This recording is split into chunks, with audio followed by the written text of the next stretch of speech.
Uncle जब ताले और चाबी का इतिहास हमें समझाइए। ऐसा है जी, उसके बाद में जब हथियारों का हमारा रोजगार खत्म हो गया तो छोटे मोटे रोजगार बनाने शुरू कर दिए, जैसे कांटे काटने के लिए नकचूटी बोलते थे उसको, हम्म।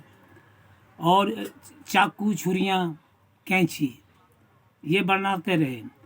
बनाते बनाते काफ़ी अरसे के बाद में अंग्रेजी शासन के की समय की बात है, मेरी उम्र भी 68-69 साल की है इस टाइम पे जब, और मेरे पिताजी मेरे को बतलाया करते थे। हम्म। हमारे ताऊ लगते थे भी रिश्ते में, उनका नाम था गंडा सिंह। गंडा सिंह के पास में एक हमारी कास्ट का आदमी एक ताला लेकर के आया, और पता नहीं वो किस जगह से लेकर के आया, और ताला बहुत अच्छा ताला था वो।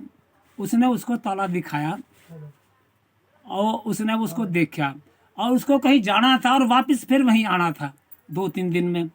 तो गंडा सिंह ने उससे कहा कि भाई तुम जा रहे हो, ये ताला यहीं पर छोड़ दो, जब जाओगे तो मतलब इसको लेते जाना इसका। वो कहने लगा मैं ताला छोड़ के नहीं जाऊंगा, लेके जाऊंगा।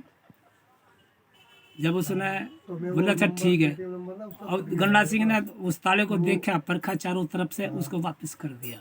वो बोला लेकिन एक बात है, जब आएगा ना तो यहाँ इधर से होकर के जाना है। कोई बात नहीं, तू वो 4-5 जब रोज में उधर से आया, गंडा सिंह ने उससे भी बढ़िया ताला उसको उसी वही चीज उसको बना करके उसको दिखाई।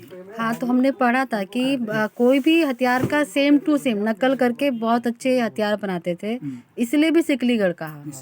फिर अब वो उसको बोलते थे पेच का ताड़ा, कुतकनी का ताड़ा। उसके बीच में उसका जो की होल था जिसमें चाबी लगती थी, उसको एक पर्दे से ढक दिया जाता था।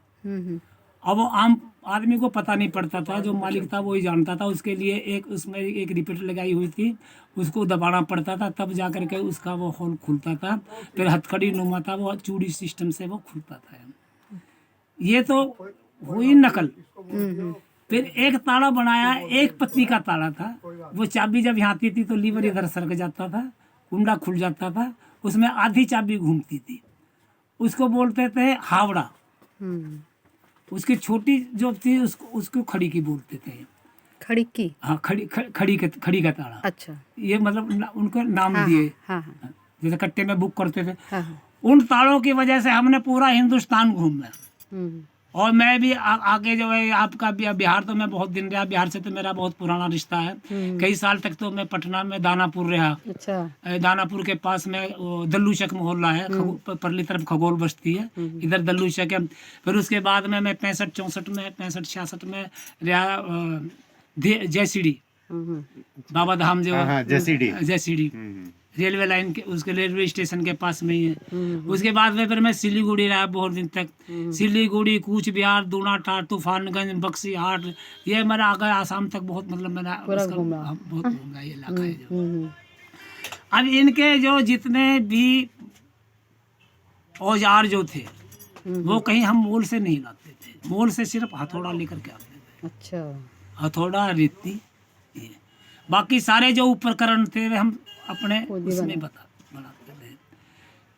बैणा यानी पंच इंग्लिश के अंदर में। अच्छा। उसमें एक ताले में कई तरह के पंच लगते थे। एक ताले में कम से कम छह पंच चाहिए थे। उनको टाइम पर दे करके मेरे पिताजी बनाते थे। अच्छा। और छेनी भी 3-4 तरह की छेनी चलती थी। इंग्लिश में बोलते हैं वाइस, हिंदी में बोलते हैं बांक। जब ताला बन गया, लोहे से छेनी से कट के फिर उसकी सफाई चाहिए, रेती से सफाई करते थे। और उसके फ्रेम जो बीच में लगता था उसको लंगोट बोलते थे। उस टाइम के तालों में, और जब पहले भी ताले चले तो लीवर नहीं होते थे। अच्छा। हमारे तालों में लीवर नहीं होते थे। इससे पहले भी लीवर अलीगढ़ वालों ने चलाए जो। अच्छा। पहले एक ही पत्ती सरकती थी इधर, जैसे एक पत्ती इधर सरकती थी, इन्होंने इधर वाली कर दी है जो। वो ताला ऐसा था, ज़्यादा पूरी चाबी घूम जाए तब बंद हो जाता था, सीधे से वो खुलता नहीं था।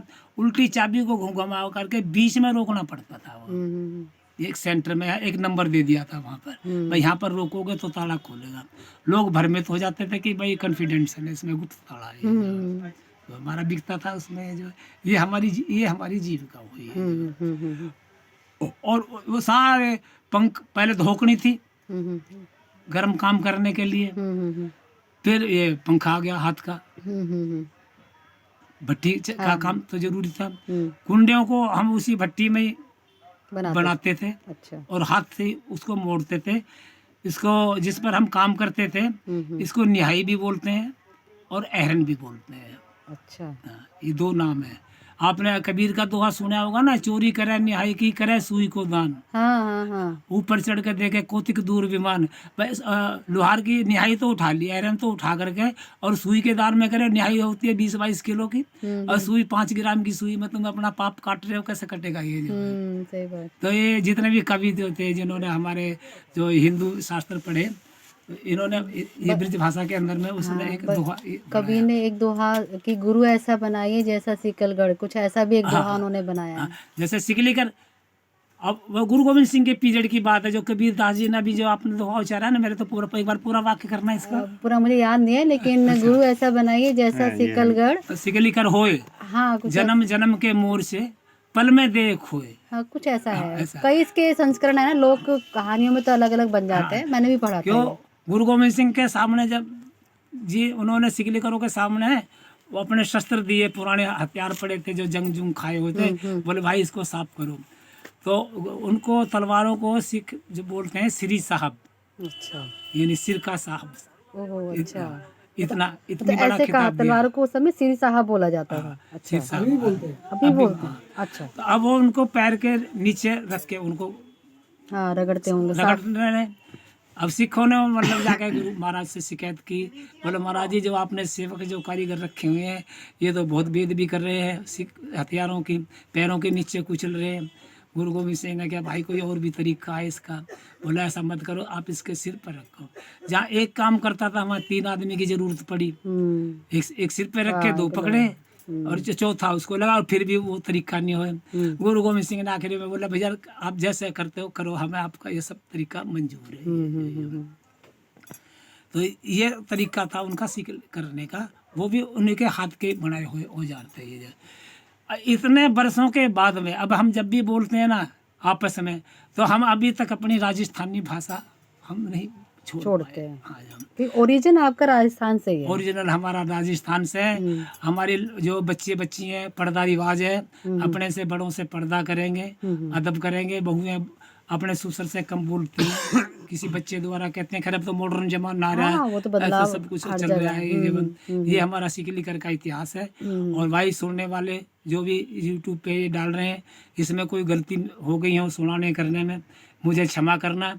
इतिहास के बारे में कोई लिखतम इतिहास ये है नहीं है, जैसे जिससे सुना और जैसे पढ़ा वो मैंने ये आपको मैंने सुना। हाँ क्योंकि मौखिक इतिहास ही हमें मिल रहा है, तो हमने वही आपसे समझने की कोशिश की है। आप एक दिन हमारे गांव आना मोहल्ले। बिल्कुल आएंगे, बिल्कुल आएंगे। तो मैं अभी नंबर दे रहा हूँ, आप हाँ, इस बच्चे से बात करते हैं।